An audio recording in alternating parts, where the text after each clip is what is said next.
ನಮಸ್ಕಾರ ವೀಕ್ಷಕರೇ, ಮನಸ್ಪರ್ಶ ಯೂಟ್ಯೂಬ್ ಚಾನಲ್ಗೆ ಸ್ವಾಗತ. ಆತ್ಮೀಯರೇ, ನಾವು ಕಳೆದ ವಿಡಿಯೋದಲ್ಲಿ ಮಕ್ಕಳಲ್ಲಿ ಮೊಬೈಲ್ ಚಟವನ್ನು ಬಿಡಿಸೋದು ಹೇಗೆ ಅನ್ನೋ ವಿಚಾರವಾಗಿ ಬಹಳ ಸಂಕ್ಷಿಪ್ತವಾಗಿ ಮಾತಾಡ್ತಾ ಬಂದಿದ್ವಿ. ಇವತ್ತು ಮುಂದುವರಿದ ಭಾಗವಾಗಿ ಮಕ್ಕಳಲ್ಲಿ ಮೊಬೈಲ್ ಚಟ ಬಿಡಿಸೋದ್ರ ಜೊತೆಯಲ್ಲಿ ಇವತ್ತು ಟೆಕ್ನಾಲಜಿ ತುಂಬ ಇಂಪಾರ್ಟೆಂಟ್ ಆಗಿರುತ್ತೆ. ಟೆಕ್ನಾಲಜಿ ಇಲ್ಲದೆ ನಾವು ಯಾರು ಬದಲಿಸಲಿಕ್ಕೆ ಸಾಧ್ಯ ಇಲ್ಲ. ಸೊ ಹಾಗಾಗಿ ಮಕ್ಕಳಲ್ಲಿ ಮೊಬೈಲ್ ಸೇಫ್ಟಿಯನ್ನು ಹೇಗೆ ಮಾಡಲಿಕ್ಕೆ ಸಾಧ್ಯತೆ ಇದೆ, ಯಾವೆಲ್ಲ ಹಂತದಲ್ಲಿ ನಾವು ಸೇಫ್ಟಿ ಆಸ್ಪೆಕ್ಟ್ಗಳನ್ನು ಫಾಲೋ ಮಾಡೋದ್ರಿಂದ ನಮ್ಮ ಮಕ್ಕಳನ್ನು ಮೊಬೈಲ್ ತಂತ್ರಜ್ಞಾನದ ನೆಗೆಟಿವ್ ಎಫೆಕ್ಟ್ಗಳೇನಿದ್ದಾವೆ ಅದರಿಂದ ತಪ್ಪಿಸ್ಬೋದು ಅನ್ನೋ ವಿಚಾರವಾಗಿ ಇವತ್ತು ನಮ್ಮ ವಿಡಿಯೋ ಇನ್ಫಾರ್ಮೇಷನ್ನ ಕೊಡ್ತಾ ಹೋಗ್ತೀವಿ. ಸೊ ಹಾಗಾಗಿ ಆದ್ಮೇಲೆ ನೀವಿನ್ನೂ ನಮ್ಮ ಚಾನಲ್ಗೆ ಸಬ್ಸ್ಕ್ರೈಬ್ ಆಗಿಲ್ಲ ಅಂದರೆ ದಯಮಾಡಿ ಸಬ್ಸ್ಕ್ರೈಬ್ ಮಾಡಿ, ಹಾಗೆ ಶೇರ್ ಮಾಡಿ, ಲೈಕ್ ಮಾಡಿ ಅಂತ ಹೇಳ್ತಾ ಇವತ್ತಿನ ಒಂದು ವಿಷಯವನ್ನು ನಾವು ಇವತ್ತು ಮಾತಾಡಲಿದ್ದೇವೆ. ಹಾಗಾದರೆ ಮೊಬೈಲ್ನಿಂದ ನಮ್ಮ ಮಕ್ಕಳನ್ನು ಸೇಫ್ಟಿ ಆಸ್ಪೆಕ್ಟನ್ನು ತೋರಿಸ್ಕೊಳ್ಳೋದು ಹೇಗೆ ಅಂದರೆ ಪ್ರಿಕಾಷನ್ ಮೆಷರ್ಸ್.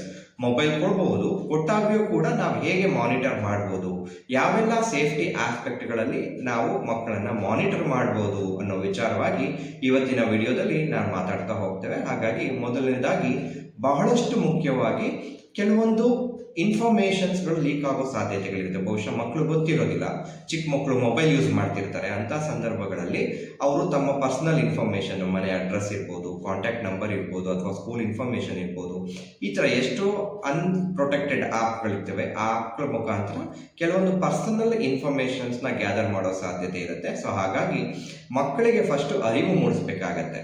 ಸೊ ಏನೆಲ್ಲ ಸಮಸ್ಯೆಗಳಾಗಬಹುದು, ಏನೆಲ್ಲ ಸವಾಲುಗಳಾಗ್ಬೋದು, ಯಾವೆಲ್ಲ ಸವಾಲುಗಳು ಸಾಧ್ಯತೆಗಳಿದ್ದಾವೆ ಅನ್ನೋದನ್ನು ನಾವು ಮಕ್ಕಳಿಗೆ ಮನದಟ್ಟು ಮಾಡಿಕೊಡ್ಬೇಕಾಗತ್ತೆ. ಅದರ ಜೊತೆಯಲ್ಲಿ ಮಕ್ಕಳು ಏನೆಲ್ಲ ಆ್ಯಪ್ಗಳನ್ನು ಯೂಸ್ ಮಾಡ್ತಿದ್ದಾರೆ ಮತ್ತು ಯಾವೆಲ್ಲ ಆ್ಯಪ್ಗಳನ್ನು ಎಷ್ಟು ಸಮಯ ಬಳಸ್ತಿದ್ದಾರೆ ಅನ್ನೋ ಒಂದು ಅರಿವು ಪೋಷಕರಾದಂಥವ್ರಿಗೆ ಇರಬೇಕಾಗತ್ತೆ. ಆ ಅರಿವು ಇದ್ದಾಗ ಏನಾಗುತ್ತೆ, ಮಕ್ಕಳು ನಿಜವಾಗಿಯೂ ಕೆಲವೊಂದು ಅನ್ವಾಂಟೆಡ್ ಆ್ಯಪ್ಗಳಲ್ಲಿ ಇನ್ವಾಲ್ವ್ ಆಗಿದ್ದಾರಾ ಅಥವಾ ನೀಡೆಡ್ ಆ್ಯಪ್ಗಳಲ್ಲೇ ಇನ್ವಾಲ್ವ್ ಆಗಿದ್ದಾರಾ ಅನ್ನೋದನ್ನು ನೋಡ್ಲಿಕ್ಕೆ ಸಾಧ್ಯ ಆಗುತ್ತೆ. ಅದ್ರ ಜೊತೆಯಲ್ಲಿ ಅನ್ನೆಸೆಸರಿಯಾಗಿ ಕೆಲವೊಂದ್ಸರಿ ಯೂಟ್ಯೂಬ್ ಬ್ರೌಸ್ ಮಾಡೋ ಸಾಧ್ಯತೆಗಳಿರುತ್ತೆ. ಹಾಗಾಗಿ ಅದನ್ನು ಲಾಕ್ ಮಾಡುವಂಥದ್ದು, ಅನ್ನೆಸೆಸರಿ ಕೆಲವೊಂದು ಸೈಟ್ಗಳಲ್ಲಿ ಹೋಗುವಂಥದ್ದನ್ನು ಲಾಕ್ ಮಾಡುವಂಥದ್ದು ಕೂಡ ಅವಶ್ಯಕತೆ ಇದೆ.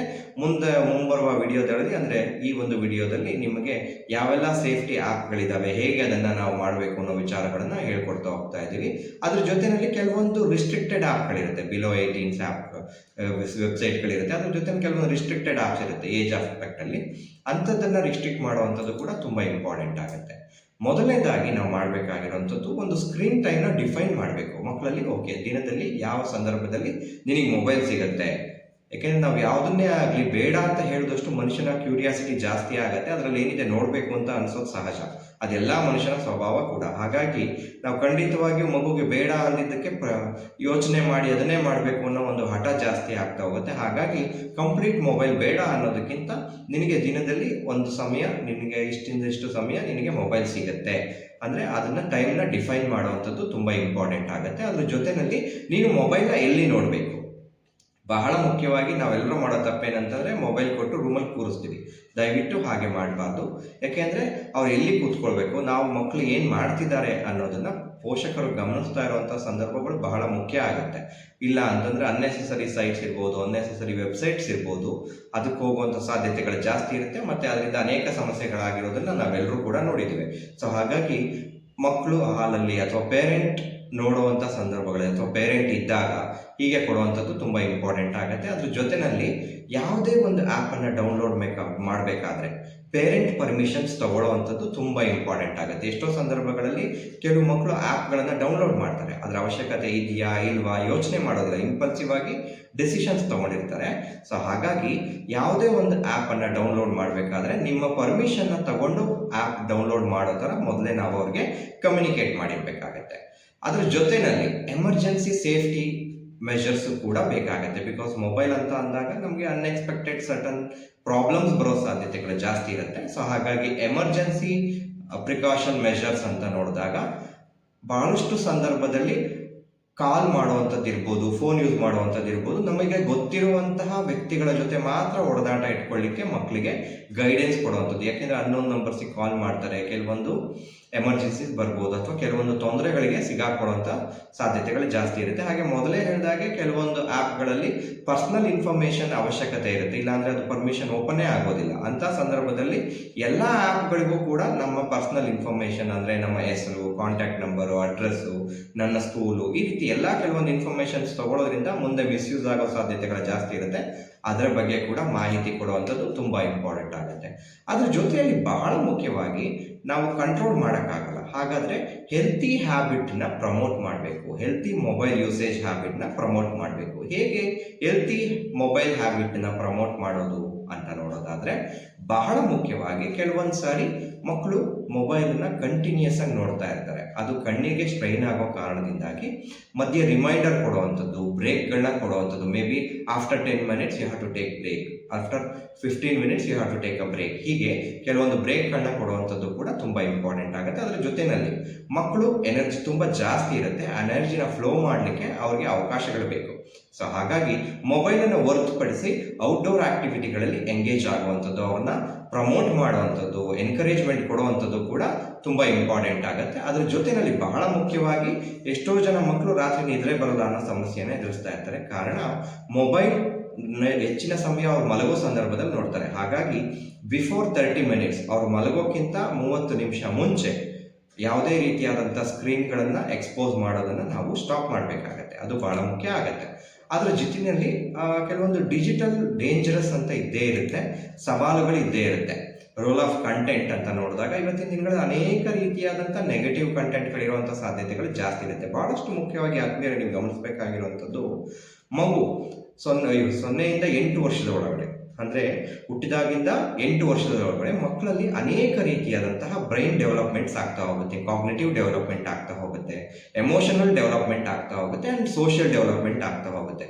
ಒಂದು ವೇಳೆ ನಾವು ಈ ಒಂದು ಪೀರಿಯಡಲ್ಲಿ ಮಗುಗೆ ಹೆಚ್ಚಿನ ಎಕ್ಸ್ಪೋಜರ್ ಕೊಟ್ಟಾಗ, ಸ್ಕ್ರೀನ್ ಎಕ್ಸ್ಪೋಜರ್ ಕೊಟ್ಟಾಗ ಖಂಡಿತವಾಗಿಯೂ ಮಕ್ಕಳಲ್ಲಿ ಈ ಕಾಗ್ನಿಟಿವ್ ಡೆವಲಪ್ಮೆಂಟಿನ ಮೇಲೆ ಇರ್ಬೋದು, ಅಥವಾ ಎಮೋಷನಲ್ ಡೆವಲಪ್ಮೆಂಟ್ ಮೇಲೆ ಇರ್ಬೋದು, ಅಥವಾ ಸೋಷಿಯಲ್ ಡೆವಲಪ್ಮೆಂಟ್ ಮೇಲೆ ಖಂಡಿತ ಪರಿಣಾಮ ಬೇರೆ ಬೀರುತ್ತೆ. ಇಂತಹ ಸಂದರ್ಭದಲ್ಲಿ ನಾವು ಬಹಳ ಮುಖ್ಯವಾಗಿ ಮಾಡಬೇಕಾಗಿರುವಂಥದ್ದು, ಕೆಲವೊಂದು ಎಕ್ಸ್ಪೋಜರ್ ಕೊಡಬೇಕಾಗಿರುವಂತಹ ಕೆಲವೊಂದು ನೆಗೆಟಿವ್ ಏನಿರುತ್ತೆ, ಕೆಲವೊಂದು ಅನ್ವಾಂಟೆಡ್ ಆ್ಯಪ್ಸ್ ಏನಿರುತ್ತೆ, ಕೆಲವೊಂದು ಸೈಟ್ಸ್ ಇರುತ್ತೆ, ಅಂಥದ್ದನ್ನು ಅವಾಯ್ಡ್ ಮಾಡುವಂಥದ್ದು ತುಂಬ ಇಂಪಾರ್ಟೆಂಟ್. ಲೈಕ್ ಸೆಕ್ಷುಯಾಲಿಟಿ ರಿಲೇಟೆಡ್ ಇರುವಂಥದ್ದು ಇರ್ಬೋದು, ಅದ್ರ ಜೊತೆಯಲ್ಲಿ ಕೆಲವೊಂದು ವೈಲೆಂಟೆಡ್ ವಿಡಿಯೋಸ್ ಇರೋದಂಥದ್ದು ಇರ್ಬೋದು, ಅದ್ರ ಜೊತೆಯಲ್ಲಿ ಸ್ಟಿಮ್ಯುಲೇಟೆಡ್ ರಿಲೇಟೆಡ್ ರೀಲ್ಸ್ ಇರ್ಬೋದು. ಕೆಲವೊಂದು ನೋಡ್ತಾ ಇದ್ರೆ ನಮ್ಗೆ ಸ್ಟಿಮ್ಯುಲೇಟ್ ಆಗ್ತಾ ಹೋಗುತ್ತೆ, ಓವರ್ ಸ್ಟಿಮ್ಯುಲೇಟ್ ಆಗುವಂಥದ್ದು, ನಮ್ಮ ಭಾವನೆಗಳನ್ನು ಘಾಸಿಗೊಳಿಸುವಂತಹ ಅನೇಕ ರೀತಿಯಾದಂತಹ ಚಾನಲ್ಗಳಿವತ್ತು ನಮ್ಮ ಜೊತೆ ಇದ್ದಾವೆ. ಅವುಗಳನ್ನು ಕಂಟ್ರೋಲ್ ಮಾಡುವಂಥದ್ದು ತುಂಬ ಇಂಪಾರ್ಟೆಂಟ್ ಆಗುತ್ತೆ. ಒಂದು ವೇಳೆ ನಾವು ಮಾಡಲಿಲ್ಲ ಅಂದರೆ ಖಂಡಿತವಾಗಿಯೂ ಈ ಮಕ್ಕಳಲ್ಲಿ ಬದಲಾವಣೆಗಳಾಗೋ ಸಾಧ್ಯತೆಗಳು ಜಾಸ್ತಿ ಇರುತ್ತೆ. ಸೊ ಏನಾಗುತ್ತೆ, ಕಾಗ್ನಿಟಿವ್ ಇಂಪ್ಯಾಕ್ಟ್ ಏನಾಗುತ್ತೆ ಅಂತ ನೋಡೋದಾದರೆ ಅದು ಕೂಡ ಬಹಳ ಮುಖ್ಯ ಆಗುತ್ತೆ. ಮಕ್ಕಳಲ್ಲಿ ಏನೆಲ್ಲ ಕಾಗ್ನಿಟಿವ್ ಡೆಫಿಸಿಟ್ಸ್ ಬರ್ಬೋದು, ಕಾಗ್ನಿಟಿವ್ ಸಂಬಂಧಪಟ್ಟಾಗ ಏನೆಲ್ಲ ಸಮಸ್ಯೆಗಳು ಬರ್ಬೋದು ಅಂತ ನೋಡೋದಾದರೆ, ಕನ್ಫ್ಯೂಸ್ ಆಗ್ಬೋದು, ಮತ್ತು ಮಿಸ್ಇಂಟರ್ಪ್ರಿಟೇಷನ್ ಆಗೋ ಸಾಧ್ಯತೆಗಳಿರುತ್ತೆ. ಯಾವುದೋ ಒಂದು ವಿಚಾರವನ್ನು ಅರ್ಥ ಮಾಡ್ಕೊಳ್ಳಿಕ್ಕೆ ಸಾಧ್ಯತೆ ಆಗದೇ ಇರುವಂತಹ ಸವಾಲುಗಳು ಬರ್ಬೋದು. ಅದ್ರ ಜೊತೆಯಲ್ಲಿ ಅರ್ಥ ಮಾಡ್ಕೊಳ್ಳೋದ್ರಲ್ಲಿ ಮಿಸ್ಇಂಟರ್ಪ್ರಿಟೇಷನ್ ಮಾಡುವಂಥದ್ದು ಸಾಧ್ಯತೆಗಳು ಇದಿರುತ್ತೆ. ಅದ್ರ ಜೊತೆಯಲ್ಲಿ ಡಿಫ್ರೆನ್ಶಿಯೇಟ್ ಮಾಡಲಿಕ್ಕೆ ಆಗೋದಿಲ್ಲ. ಕೆಲವೊಂದು ಬಿಟ್ವೀನ್ ದ ಫ್ಯಾಂಟಸಿ ಮತ್ತು ರಿಯಾಲಿಟಿ ಇವೆರಡರ ನಡುವೆ ಡಿಫ್ರೆನ್ಶಿಯೇಟ್ ಮಾಡಲಿಕ್ಕೆ ಆಗೋದಿಲ್ಲ. ಆಲ್ಮೋಸ್ಟ್ ಅವರು ಫ್ಯಾಂಟಸಿ ವರ್ಲ್ಡಲ್ಲಿರೋ ಸಾಧ್ಯತೆಗಳು ಜಾಸ್ತಿ ಇರುತ್ತೆ. ಅದ್ರ ಜೊತೆನಾಗಿ ಮಿಸ್ಅಂಡರ್ಸ್ಟ್ಯಾಂಡಿಂಗ್ ಜೊತೆನಾಗಿ ಇನ್ಅಪ್ರಾಪ್ರಿಯೇಟ್ ಬಿಹೇವಿಯರ್, ಅಂದರೆ ಯಾವ ಸಂದರ್ಭದಲ್ಲಿ ಯಾವ ವರ್ತನೆ ತೋರಿಸ್ಬೇಕು, ಹೇಗೆ ತೋರಿಸ್ಬೇಕು ಅನ್ನೋದನ್ನು ಮಿಸ್ಅಂಡರ್ಸ್ಟ್ಯಾಂಡಿಂಗ್ ಮಾಡ್ಕೊಳ್ಳೋ ಸಾಧ್ಯತೆಗಳು ಜಾಸ್ತಿ ಇರುತ್ತೆ. ಅದ್ರ ಜೊತೆಯಲ್ಲಿ ಬಿಹೇವಿಯರ್ ಕಾನ್ಸಿಕ್ವೆನ್ಸಸ್ ಅಂತ ನೋಡಿದಾಗ ಇಮಿಟೇಟಿವ್ ಬಿಹೇವಿಯರ್ಸ್ ಇರಬಹುದು, ಕೆಲವೊಂದು ನೋಡಿ ಅದನ್ನು ಇಮಿಟೇಟ್ ಮಾಡುವಂಥದ್ದು. ಎಷ್ಟೋ ಮಕ್ಕಳು ನೋಡಿರ್ತೀರ, ಯಾವುದೋ ಒಂದು ವಿಡಿಯೋ ನೋಡ್ತಾರೆ, ಆ ಫ್ಯಾಂಟಸೈಸ್ ಆಗ್ತಾರೆ, ಫ್ಯಾಂಟಸೈಸ್ ಆದಾಗ ಅದೇ ಬಿಹೇವಿಯರ್ನ ತಾವು ವ್ಯಕ್ತಪಡಿಸ್ತಾ ಹೋಗ್ತಾರೆ. ಗನ್ ಇಟ್ಕೊಂಡು ಶೂಟ್ ಮಾಡುವಂಥದ್ದು ಇರ್ಬೋದು, ಬೇರೆಯವ್ರು ಹೊಡೆಯುವಂಥದ್ದು ಇರ್ಬೋದು, ಇದೆಲ್ಲವನ್ನು ನಾವು ಮಕ್ಕಳು ಅಬ್ಸರ್ವ್ ಮಾಡಿರ್ತೀವಿ. ಸೊ ಹಾಗಾಗಿ ಈ ಒಂದು ಇಮಿಟೇಟಿವ್ ಬಿಹೇವಿಯರ್ ಬರೋ ಸಾಧ್ಯತೆಗಳು ಜಾಸ್ತಿ ಇರುತ್ತೆ. ಅದ್ರ ಜೊತೆಯಲ್ಲಿ ಲ್ಯಾಂಗ್ವೇಜ್ ಇರ್ಬೋದು, ಗೆಸ್ಚರ್ಸ್ ಇರ್ಬೋದು, ಕೆಲವೊಂದು ಆ್ಯಕ್ಷನ್ಸ್ ಇರ್ಬೋದು, ಬಾಡಿ ಪೋಸ್ಚರ್ಸ್ ಇರ್ಬೋದು, ಅನೇಕ ರೀತಿಯಾದಂಥ ಇಮ್ಮೆಚುರಿಟಿ ಆಗೋ ಸಾಧ್ಯತೆಗಳು ಜಾಸ್ತಿ ಇರುತ್ತೆ ಬಿಹೇವಿಯರ್ ಆಸ್ಪೆಕ್ಟಲ್ಲಿ. ಎಮೋಷನಲ್ ಅಂತ ಬಂದಾಗ ಅನೇಕ ರೀತಿಯಾದಂಥ ಓವರ್ ಎಕ್ಸ್ಪೋಜರ್ಸ್ ಆಗೋದ್ರಿಂದ ಅವರಲ್ಲಿ ಎಮೋಷನ್ಸ್ ತುಂಬಾ ವೇರಿಯೇಷನ್ಸ್ ಆಗ್ತಾ ಹೋಗುತ್ತೆ.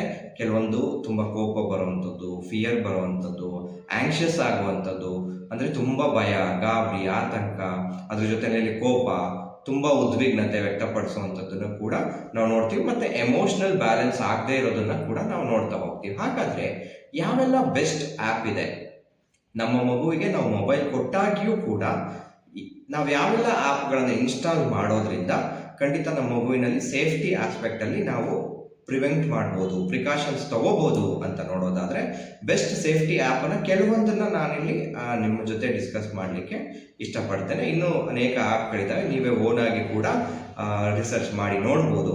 ಮೊದಲನೇದಾಗಿ ಗೂಗಲ್ ಫ್ಯಾಮಿಲಿ ಲಿಂಕ್ ಅಂತ ಒಂದು ಆ್ಯಪ್ ಇದೆ.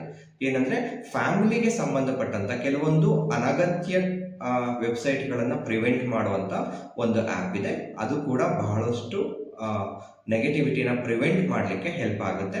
ಅದ್ರ ಜೊತೆಯಲ್ಲಿ ಸೇಫ್ ಲಾಗ್ ಆನ್ ಅಂತ ಹೇಳಿ ಆಂಡ್ರಾಯ್ಡ್ ಆ್ಯಂಡ್ ISO ಆ್ಯಪ್ ಅಂತ ಕೂಡ ಇದೆ.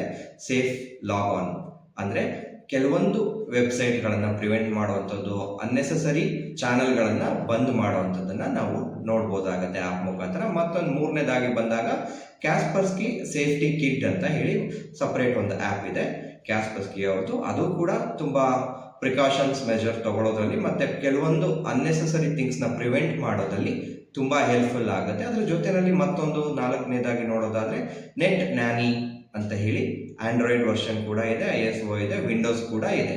ಅದ್ರ ಜೊತೆಯಲ್ಲಿ ಇನ್ನೊಂದು ತುಂಬ ಇಂಪಾರ್ಟೆಂಟ್ ನೋಡೋದಾದರೆ ಬಾರ್ಕ್ ಅಂತ ಹೇಳಿ ಮತ್ತೊಂದು ಆ್ಯಪ್ ಇದೆ. ಅದು ಕೂಡ ತುಂಬ ಈ ನೆಗೆಟಿವ್ ಆಸ್ಪೆಕ್ಟ್ಗಳನ್ನು ಪ್ರಿವೆಂಟ್ ಮಾಡುವಂತಹ ಕೆಲವೊಂದು ಕಾರ್ಯಗಳನ್ನು ತುಂಬ ಚೆನ್ನಾಗಿ ಮಾಡುತ್ತೆ. ನಾಟ್ ಆನ್ ಫ್ಯಾಮಿಲಿ ಅಂತ ಇನ್ನೊಂದು ಆ್ಯಪ್ ಇದೆ. ಅದು ಕೂಡ ತುಂಬಾ ಹೆಲ್ಪ್ಫುಲ್ ಆಗುವಂಥ ಆ್ಯಪ್ಗಳು. ಇವು ಮಕ್ಕಳಲ್ಲಿ ಅನಗತ್ಯವಾದಂತಹ ಕೆಲವೊಂದು ವಿಚಾರಗಳನ್ನು ಮತ್ತು ಕೆಲವೊಂದು ವೆಬ್ಸೈಟ್ಗಳನ್ನು ಪ್ರಿವೆಂಟ್ ಮಾಡಲಿಕ್ಕೆ ಈ ಕೆಲವೊಂದು ಮಿನಿಮಮ್ ಸೇಫ್ಟಿ ಆ್ಯಪ್ಗಳು ತುಂಬ ಚೆನ್ನಾಗಿ ಕಾರ್ಯನಿರ್ವಹಿಸುತ್ತೆ. ಹಾಗಾಗಿ ನಾವು ಇದನ್ನು ನಮ್ಮ ಮೊಬೈಲ್ಗಳಲ್ಲಿರ್ಬೋದು ಅಥವಾ ನಮ್ಮ ಲ್ಯಾಪ್ಟಾಪ್ಗಳಲ್ಲಿರ್ಬೋದು ಅಥವಾ ನಮ್ಮ ಟ್ಯಾಬ್ಗಳಲ್ಲಿರ್ಬೋದು ಅದನ್ನು ಇನ್ಸ್ಟಾಲ್ ಮಾಡೋದ್ರಿಂದ ಮಕ್ಕಳಲ್ಲಿ ಸೇಫ್ಟಿ ಮೆಷರ್ಸ್ ತಗೊಳ್ಳಿಕ್ಕೆ ತುಂಬಾ ಹೆಲ್ಪ್ ಆಗುತ್ತೆ. ಸೊ ಹಾಗಾದರೆ ಬರೀ ನಾವು ನೆಗೆಟಿವಿಟಿ ಪ್ರಿವೆಂಟ್ ಮಾಡ್ಲಿಕ್ಕೆ ಮಾತ್ರ ಆ್ಯಪ್ಸ್ ಇದೆಯಾ? ಹಾಗಾದರೆ ಕಾಗ್ನೇಟಿವ್ ಡೆವಲಪ್ಮೆಂಟ್ ಮಾಡಲಿಕ್ಕೆ ಅಥವಾ ಮಕ್ಕಳಲ್ಲಿ ಕೆಲವೊಂದು ಗುಣಾತ್ಮಕ ಬದಲಾವಣೆಗಳನ್ನ ತರಲಿಕ್ಕೆ ಏನಾದರೂ ಆ್ಯಪ್ಸ್ ಇದೆಯಾ ಅಂತ ನೋಡೋದಾದರೆ ಖಂಡಿತವಾಗಿಯೂ ಇದೆ. ಕೆಲವೊಂದು ಚೈಲ್ಡ್ ಎಜುಕೇಷನ್ಸ್ ಆ್ಯಪ್ಸ್ ಅಂತಲೇ ಇದೆ.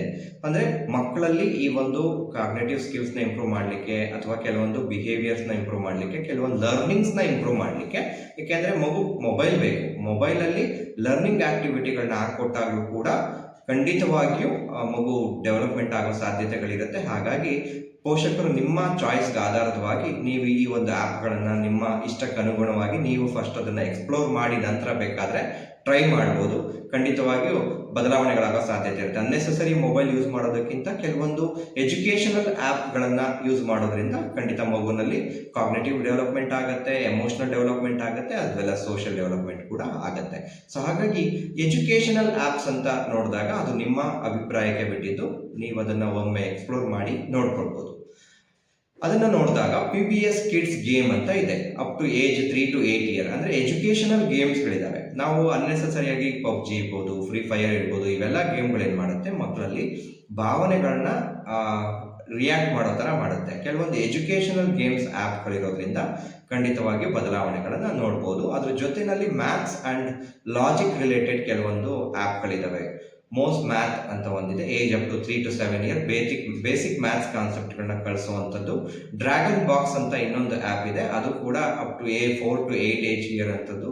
Help to kids understand numbers ಅಂದರೆ ಮಕ್ಕಳಲ್ಲಿ ಕೆಲವೊಂದು ನಂಬರ್ಸ್ ಕಾನ್ಸೆಪ್ಟ್ಗಳನ್ನ ಅರ್ಥ ಮಾಡ್ಕೊಳ್ಳಿಕ್ಕೂ ಕೂಡ ಹೆಲ್ಪ್ ಆಗುತ್ತೆ. ರೀಡಿಂಗ್ ಮತ್ತು ಲ್ಯಾಂಗ್ವೇಜ್ ಅಂತ ನೋಡಿದಾಗ ಎಪಿಕ್ ಅಂತ ಒಂದು ಆ್ಯಪ್ ಇದೆ. ಏಜ್ ಅಪ್ ಟು 2 to 12 ಇಯರ್ಸ್ವರೆಗೂ ಯೂಸ್ ಮಾಡ್ಬೋದು. ಅದರಲ್ಲಿ ಡಿಜಿಟಲ್ ಲೈಬ್ರರಿ ಇರುತ್ತೆ. ಅದರ ಜೊತೆಯಲ್ಲಿ ಥೌಸಂಡ್ಸ್ ಆಫ್ ಬುಕ್ಸ್ ಕೂಡ ಇರುತ್ತೆ. ಅಂದರೆ ಮಕ್ಕಳಲ್ಲಿ ಓದುವ ಅಭ್ಯಾಸಗಳನ್ನು ರೂಪಿಸಲಿಕ್ಕೆ ಕೂಡ ಹೆಲ್ಪ್ ಆಗ್ತಾ ಹೋಗುತ್ತೆ. ಅದ್ರ ಜೊತೆಯಲ್ಲಿ ಇನ್ನೊಂದು ಬಹಳ ಮುಖ್ಯವಾಗಿ ರೀಡಿಂಗ್ ಆ್ಯಂಡ್ ಲ್ಯಾಂಗ್ವೇಜ್ ಅಂತ ನೋಡಿದಾಗ ರೀಡಿಂಗ್ ಎಗ್ಸ್ ಅಂತ ಹೇಳಿ ಇನ್ನೊಂದು ಆ್ಯಪ್ ಇದೆ. ಅದು ಅಪ್ ಟು 3 ಇಯರಿಂದ 13 ಇಯರ್ವರೆಗೂ ಮಕ್ಕಳಲ್ಲಿ ಕೆಲವೊಂದು ಫೋನೆಟಿಕ್ಸ್ ಮತ್ತು ಕಾಂಪ್ರಿಹೆನ್ಷನ್ ಡೆವಲಪ್ಮೆಂಟ್ಗೆ, ಬಹುಶಃ ನೀವು ಗಮನಿಸಿರ್ತೀರಿ ಮಕ್ಕಳಲ್ಲಿ ಅನೇಕ ರೀತಿಯಾದಂಥ ಸ್ಪೆಲ್ಲಿಂಗ್ ತಪ್ಪುಗಳಾಗ್ತಾ ಇರುತ್ತೆ. ಬರೀಬೇಕಾದ್ರೆ ಸ್ಪೆಲ್ಲಿಂಗನ್ನು ತಪ್ಪಾಗಿ ಬರೀತಿರ್ತಾರೆ. ಕಾರಣ ಅವ್ರಿಗೆ ಫೋನೆಟಿಕ್ಸ್ ಟೀಚ್ ಆಗಿರೋದಿಲ್ಲ, ಅದರ ಜೊತೆಯಲ್ಲಿ ಕಾಂಪ್ರಿಹೆನ್ಷನ್ ಸರಿಯಾಗಿ ಆಗ್ತಾ ಇರೋದಿಲ್ಲ. ಅದನ್ನು ತಪ್ಪಿಸ್ಲಿಕ್ಕೆ ಈ ರೀಡಿಂಗ್ ಎಗ್ ಅನ್ನೋ ಒಂದು ಆ್ಯಪ್ ಕೂಡ ತುಂಬ ಹೆಲ್ಪ್ ಮಾಡುತ್ತೆ. ಅದ್ರ ಜೊತೆಯಲ್ಲಿ ಸ್ಟೋರಿ ನಾನಿ ಅಂತ ಒಂದು ಆ್ಯಪ್ ಇದೆ. ಅದು ಕೂಡ ಆಂಡ್ರಾಯ್ಡ್ ಬುಕ್ಸ್, ಅದ್ರ ಜೊತೆಯಲ್ಲಿ ಸ್ಟೋರೀಸ್ ಇರುತ್ತೆ. ಸ್ಟೋರೀಸ್ಗಳನ್ನು ರೀಡ್ ಮಾಡೋದ್ರಿಂದ ಒಳ್ಳೆಯವ್ರಿಗೆ ಮಕ್ಕಳಿಗೆ ಕೆಲವೊಂದು ಕಾಗ್ನೇಟಿವ್ ಸ್ಕಿಲ್ಸ್ ಡೆವಲಪ್ ಆಗೋದ್ರಲ್ಲಿ, ಅದರ ಜೊತೆಯಲ್ಲಿ ಒಂದು ಕಾಂಪ್ರಿಹೆನ್ಷನ್ ಡೆವಲಪ್ ಆಗೋದ್ರಲ್ಲಿ ತುಂಬಾ ಸಹಾಯ ಆಗ್ತಾ ಹೋಗುತ್ತೆ. ಅದ್ರ ಜೊತೆಯಲ್ಲಿ ಸೈನ್ಸ್ ಆ್ಯಂಡ್ ಎಕ್ಸ್ಪ್ಲೋರೇಷನ್ ರಿಲೇಟೆಡ್ ಆಗಿ ಕೆಲವೊಂದು ಆ್ಯಪ್ಗಳಿದೆ. ಟೋಕಾ ಲ್ಯಾಬ್ ಅಂತ ಹೇಳಿದೆ 6 to 10 years, ಅಂದರೆ ಇದರಲ್ಲಿ ಕೆಮಿಸ್ಟ್ರಿ ಮತ್ತು ಕೆಲವೊಂದು ಎಲಿಮೆಂಟ್ಸ್ಗಳನ್ನು ಇಂಟ್ರೊಡ್ಯೂಸ್ ಮಾಡ್ತಾ ಹೋಗ್ತಾರೆ, ಮಕ್ಕಳಿಗೆ ತುಂಬ ಈಸಿಯಾಗಿ ಅರ್ಥ ಮಾಡೋ ಥರ. ಅದ್ರ ಜೊತೆಯಲ್ಲಿ ಬ್ರೈನ್ POPJR ಅಂತ ಹೇಳಿ age up to 5 to 9 year animated videos ಇರುತ್ತೆ, science related like social studies and health ಈ ರಿಲೇಟೆಡ್ ಆಗಿ ಅನೇಕ ವಿಡಿಯೋಗಳಿರುತ್ತೆ. ಅದ್ರ ಜೊತೆಯಲ್ಲಿ ಬಹಳ ಮುಖ್ಯವಾಗಿ ನಾಸಾ ವಿಜುವಲೈಸೇಷನ್ ಎಕ್ಸ್ಪ್ಲೋರರ್ ಅಂತ ಹೇಳಿ up to age after age 6+ ಇರುವಂತಹ ಮಕ್ಕಳಿಗೆ ನಾಸಾದವ್ರದ್ದು ವಿಜುವಲೈಸೇಷನ್ ಎಕ್ಸ್ಪ್ಲೋರೇಷನ್ ಅಂತ ಹೇಳಿ ಒಂದು ಆ್ಯಪ್ ಇದೆ. ಅದನ್ನು ಕೂಡ ನಾವು ಮಕ್ಕಳಲ್ಲಿ ತೋರಿಸೋದ್ರಿಂದ ಮುಂದೆ ಸೈಂಟಿಸ್ಟ್ ಆಗಬೇಕು ಅಂತ ಆಸೆ ಇರೋರಿಗೆ ಒಂದು ಒಳ್ಳೆ ಕಲ್ಪನೆ ಬರಲಿಕ್ಕೆ ಸಾಧ್ಯ ಆಗುತ್ತೆ. ಮತ್ತು ಕೆಲವೊಂದು ಕಾನ್ಸೆಪ್ಟ್ಗಳನ್ನ ಅರ್ಥ ಮಾಡ್ಕೊಳ್ಳಿಕ್ಕೆ, ಸ್ಪೇಸ್ನ ಅರ್ಥ ಮಾಡ್ಕೊಳ್ಳಿಕ್ಕೆ, ಆಸ್ಟ್ರಾನಮಿ ಅರ್ಥ ಮಾಡ್ಕೊಳ್ಳಿಕ್ಕೆ ತುಂಬ ಹೆಲ್ಪ್ ಆಗ್ತಾ ಹೋಗುತ್ತೆ. ಹಾಗಾದರೆ ಮಕ್ಕಳಲ್ಲಿ ಕೆಲವೊಂದು ಕ್ರಿಯೇಟಿವಿಟಿ ಮತ್ತು ಪ್ರಾಬ್ಲಮ್ ಸಾಲ್ವಿಂಗ್ನ ಬಿಲ್ಡ್ ಮಾಡುವಂಥ ಕೆಲವೊಂದು ಆ್ಯಪ್ಗಳು ಕೂಡ ನಾವು ಗಮನಿಸ್ಬೋದಾಗತ್ತೆ. ಸ್ಕ್ರಾಚ್ JR ಅಂತ ಹೇಳಿ ಒಂದು ಆ್ಯಪ್ ಇದೆ, ಅದು 5 to 7 year ಅಂದರೆ ಇದರಲ್ಲಿ ಮಕ್ಕಳಿಗೆ ಬೇಸಿಕ್ ಕೋಆರ್ಡಿನೇಷನ್ ಲೈಕ್ ಥಾಟ್ಸ್ ಇರ್ಬೋದು, ಕೆಲವೊಂದು ಇಂಟ್ರಾಕ್ಟಿವ್ ಸ್ಟೋರೀಸ್ ಇರ್ಬೋದು ಮುಖಾಂತರವಾಗಿ ಅವ್ರು ಏನು ಮಾಡ್ತಾ ಹೋಗ್ತಾರೆ, ಕ್ರಿಯೇಟಿವಿಟಿ ಮತ್ತು ಪ್ರಾಬ್ಲಮ್ ಸಾಲ್ವಿಂಗ್ನ ಡೆವಲಪ್ ಆಗಲಿಕ್ಕೆ ಈ ಒಂದು ಆ್ಯಪ್ಗಳು ತುಂಬ ಹೆಲ್ಪ್ ಆಗುತ್ತೆ. ಅದ್ರ ಜೊತೆಯಲ್ಲಿ ಟಾಕೋ ಲೈಫ್ ವರ್ಲ್ಡ್ ಅಂತ ಹೇಳಿ ಏಜ್ ಅಪ್ ಟು 4 to 10 ಇಲ್ಲಿ ಕೆಲವೊಂದು ಸ್ಟೋರಿ ಟೆಲ್ಲಿಂಗ್ ಹೇಳುವಂಥದ್ದು, ಮಕ್ಕಳಿಗೆ ಸ್ಟೋರಿ ಹೇಳೋದಕ್ಕೆ ಕೆಲವೊಂದು ಅಭಿಪ್ರಾಯಗಳನ್ನ ಸೂಚಿಸಲಿಕ್ಕೆ, ಹೇಳಲಿಕ್ಕೆ ಅನೇಕ ಪ್ರಾಂಪ್ಟ್ಗಳನ್ನ ಕೊಡೋ ರೀತಿಯಾಗಿ ಡೆವಲಪ್ ಆಗಿರುತ್ತೆ. ಅದ್ರ ಜೊತೆಯಲ್ಲಿ ಥಿಂಕ್ ಕಾರ್ಲೋಸ್ ಅಂತ ಹೇಳಿ ಒಂದು ಆ್ಯಪ್ ಇದೆ, ಫಿಸಿಕ್ಸ್ ರಿಲೇಟೆಡ್ ಪಜಲ್ಸ್ ಇರುತ್ತೆ. ಅದ್ರ ಜೊತೆಯಲ್ಲಿ ಕೆಲವೊಂದು problem solving skills related apps ಇರುತ್ತೆ.